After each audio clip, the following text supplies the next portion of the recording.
Thanks for having me, everyone. My name is Will Chen. I'm the Director of Strategy of External Affairs and Strategy for Denver Economic Development and Opportunity. So Stella asked me to come today, so I just want to thank the Colorado Roundtable for having me.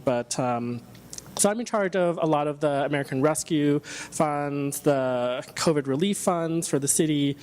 So how do we have access to that? How do we help you guys access those funds, and how do we support you? And so here to talk about nonprofit organization, resilience building, and then also general fundraising. So I think there's actually two parts to this.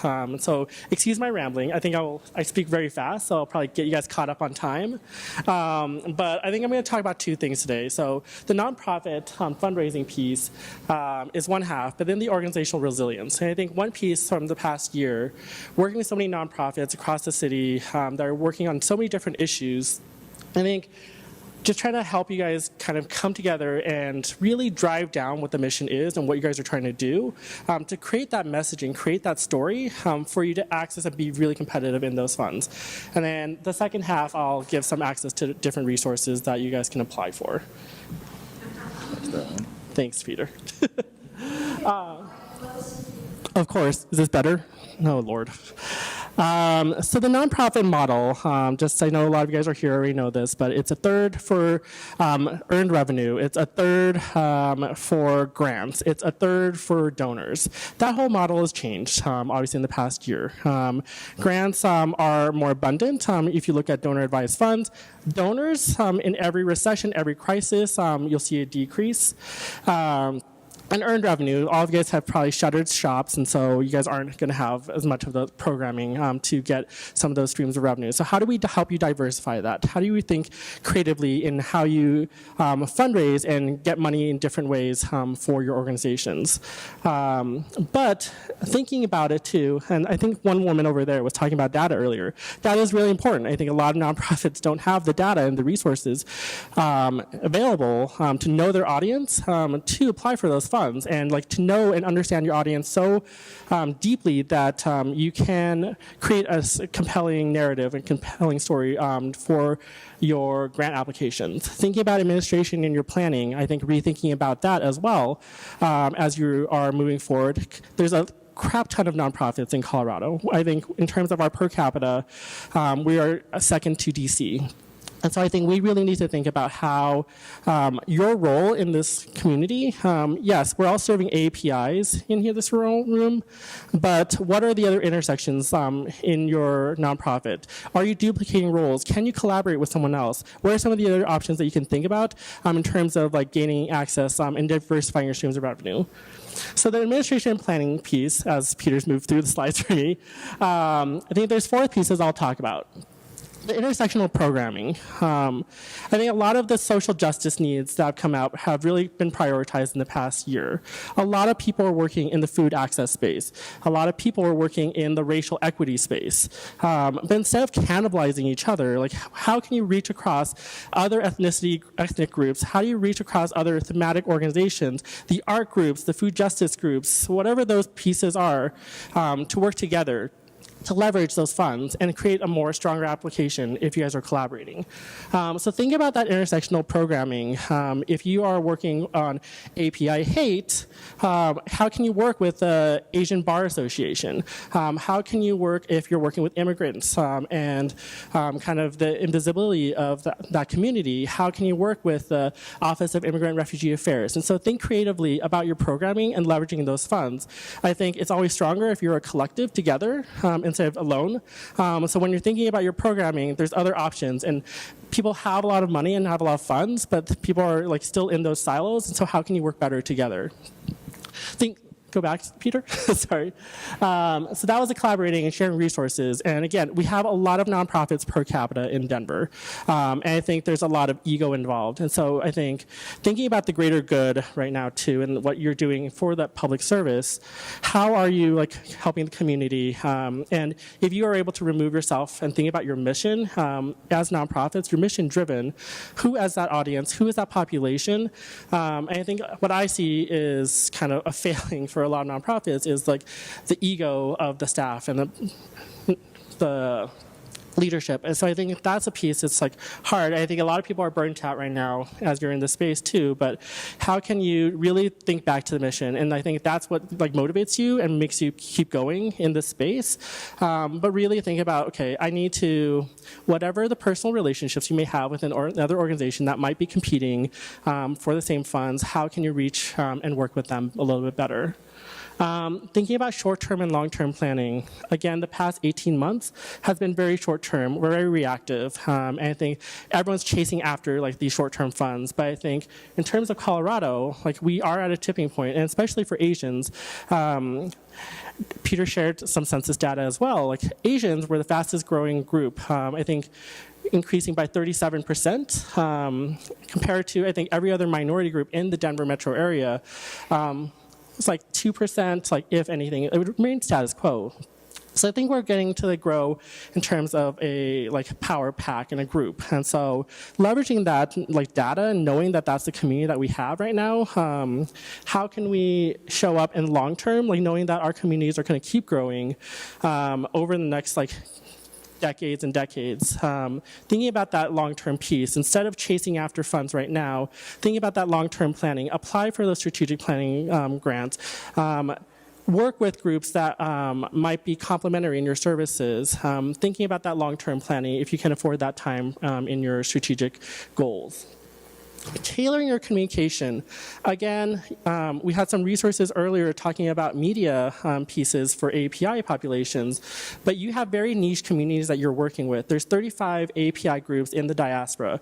You have very different needs for your communities. And so, again, the language justice piece, there's a lot of money in that space too, but what are the specific needs for your communities? Is the Vietnamese community more in the immigration space?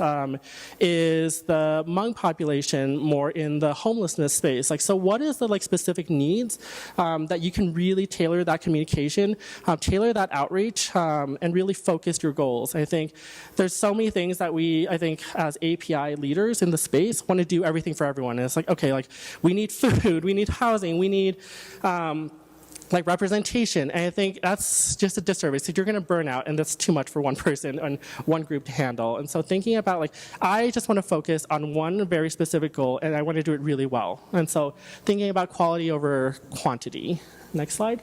So that quality over quantity piece is so important too. I think whenever I read grant applications, it's the groups that know that specific, our subject matter expertise in one specific area, instead of having a broader reach. And so if it is the community that you're serving, that's great. But what exactly is it in that community? Is it mental health? Is a big piece for API populations right now.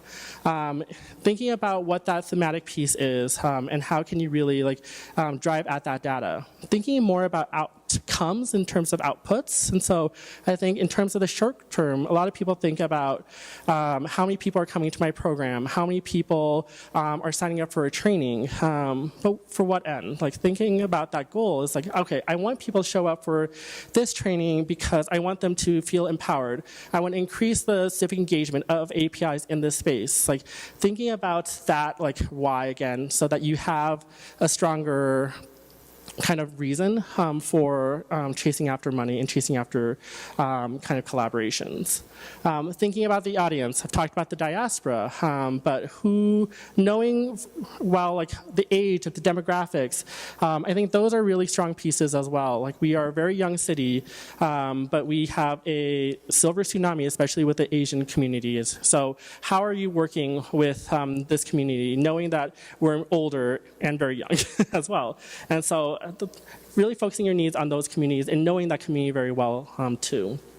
And knowing the needs. If you know the demographics and you know it's mostly seniors, then maybe it is more mental health. Maybe it is aging in home. Maybe it is home care, like those pieces as well. So I think go through some of the research and this data that is available online in the resources to really get a better sense of like all the communities. I think we have this bubble that we all live in, and we think we know who the communities are, but challenge yourself and push yourself, and it's like, okay, what are the gaps I'm serving? Is it really like this is the community? If this is the niche, this is the group that I'm working with, am I really like doing what I'm supposed to be doing. And it holds you accountable. I think when you're going after public funds and grant funds, you need to have this data to report back out on. And if you have that data, you can leverage it for so much more.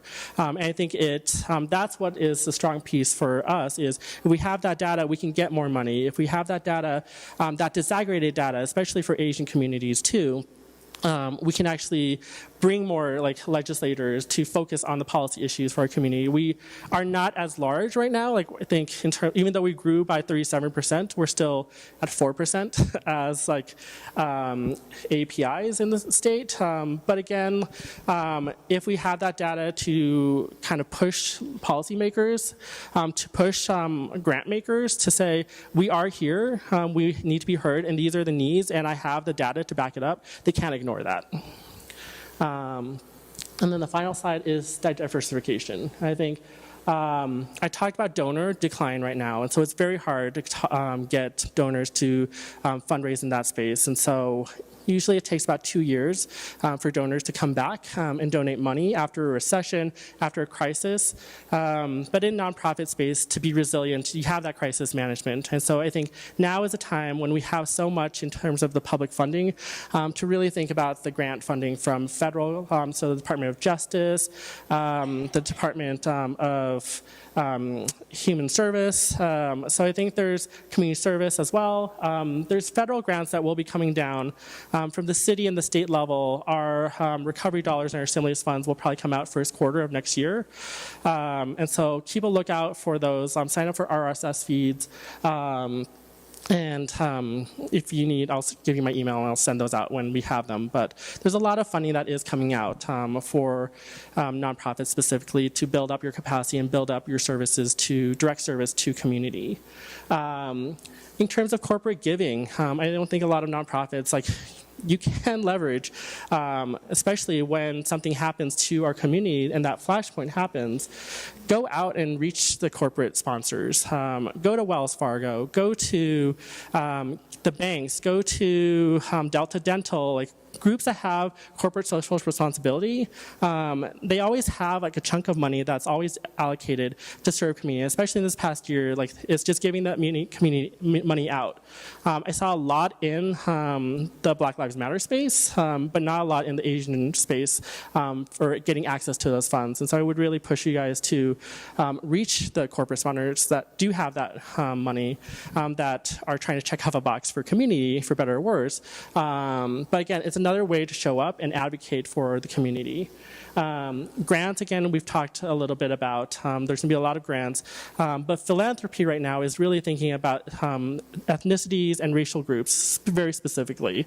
So that's a space where they are driving the focus and the prioritization of where funding is going out, and really thinking about the collective impact model. And so look at Colorado Health Foundation, Denver Foundation. There's a lot of places here locally that are giving money to specific ethnic groups as well, and the diaspora. But again, how are we really pushing that? I think it's more about the broad piece, but I don't know if they're drilling down quite yet. So I think that's a piece of really advocating and talking to, meeting with a grant advisor and a grant liaison at one of those organizations. And the wonderful thing about being in Denver is you can raise your hand and have a seat at the table. So if you haven't already, talk to those foundations. It's I represent X community, X organization. This is what I'm seeing. How can you help me serve this community better? This is the barriers I have so far, and everyone wants to help, and no one knows how to do it. So the resources are there. It's just challenging you to have that initiative to do the outreach. I think you see the grants and it's oh yeah, I'm just going to apply and try to be competitive, but it's a lot of that relationship building that you can foster as well ahead of time.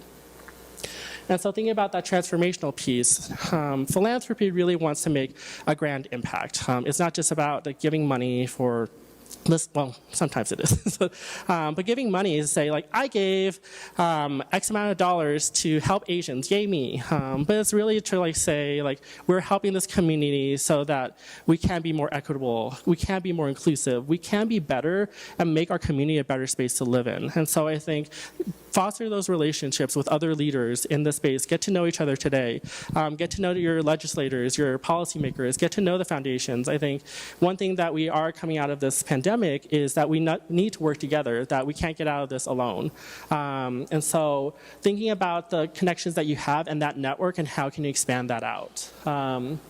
The local and national. And so I mentioned the bar association, the Asian bar. We have a Colorado chapter, and so also reach out to the national chapter as well. The national chapters and the umbrella organizations always have a lot of funds that I don't think a lot of like the small organizations like, oh, like I'm a small group that only serves like 5 people that I'm not going to apply for. I'm like, it's a lot of resource, but if you come together as an umbrella, as a collective, and have one lead organization that might have more capacity to be the lead grant applicant, and then maybe 5 groups underneath. Yeah, it's a lot of administrative pieces, but you have a stronger impact to serve the community. You're more competitive in terms of your grant, and you are more competitive on the national level too to obtain that funding. And you can share the burden of the administrative costs. And then income generation too. Because you know your community so well, you know what you can provide. Thinking about the consulting service. Everyone's talking about EDI and justice, right, in this space right now. So can you, like, instead of having the donor donors piece for your revenue generation, thinking about income generation in a different model. If you have a space, which is a hot commodity in the Denver metro area, can you lease it out for meetings? Can you act as a consultant to talk about API needs in the JEDI space? What is this piece that you are uniquely qualified as a subject matter expert that you can like sell to various organizations and other nonprofits that want to partner? Everyone wants to work with you, but never volunteer your service. Like, get something out of it too. I think that's the diversification piece. And I think that's it for me. I'm open to any questions that you might have. Or not.